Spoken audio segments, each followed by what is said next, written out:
আপনি যদি একজন ফেসবুক ইউজার হয়ে থাকেন তাহলে আজকের ভিডিওটি বেসিক্যালি আপনার জন্য। আজকাল ফেসবুকে কাজ করতে গেলেই দেখা যাচ্ছে বিভিন্ন ধরনের সমস্যার সম্মুখীন হতে হয়। এই সমস্যার কবলে পড়ে যারা ভাবছেন ফেসবুকে কাজ করাটাই বন্ধ করে দেব, তারা কখনোই দুহাতে সফলতাটা ধরতে পারবেন না। একটি কথা মাথায় রাখুন, একটি লক্ষ্য স্থির করুন, ওই লক্ষ্যে পৌঁছানোর জন্য প্রয়োজনে রাস্তা চেঞ্জ করুন, ওই লক্ষ্যটা না। এই কথা বলার অর্থ এই যে আপনি ভিডিও করতেছেন, ভিডিও ভাইরাল হইতেছে না, আপনি ক্যাটাগরি চেঞ্জ করুন, তবে ভিডিও করা বন্ধ করেন না। একটি কথা কি জানেন, ফেসবুকে আজকাল অনেক আপডেট চলতেছে, যার কারণে বিভিন্ন ধরনের সমস্যা হচ্ছে। এমনকি যে সেটআপ থেকে লক্ষ লক্ষ টাকা মাসে ইনকাম করা গিয়েছে, অ্যাডস অন রিল সেটআপ, এটাও আপডেটের কারণে নিয়ে চলে যাচ্ছে। তাই বলে কি আপনি ফেসবুকে ভিডিও আপলোড করা বন্ধ করে দেবেন? না, এই কাজটি কখনোই করবেন না। একটি বিষয় কি জানেন, অ্যাডস অন রিল সেটআপটা নিয়ে চলে গেছে তো কি হয়েছে, কন্টেন্ট মনিটাইজেশন দিয়েছে।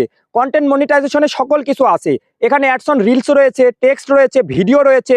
এজন্য বলি আপনি ধৈর্য সহকারে কাজ করুন, কখনো ভিডিও বন্ধ করে দেওয়ার সিদ্ধান্ত নিয়েন না। ফেসবুক কখনোই চাইবে না আপনার ক্ষতি হোক, তবে আপডেট চলতেছে, এই আপডেটটি ঠিক হয়ে যাবে। আজ হোক, নয়তো কাল হবে, না হলে পরশু হবে, এটা 100% ঠিক হয়ে যাবে। আপনি শুধু ধৈর্য সহকারে কোয়ালিটিফুল ভিডিও আপলোড করুন, দেখবেন আপনি একদিন সফল হবেন, আপনার ভিডিও ভাইরাল হবে, আবারও আগের মতো ইনকাম হবে। ধন্যবাদ। ভিডিওটা ভালো লাগলে অবশ্যই বন্ধুদের মাঝে শেয়ার করে দিবেন।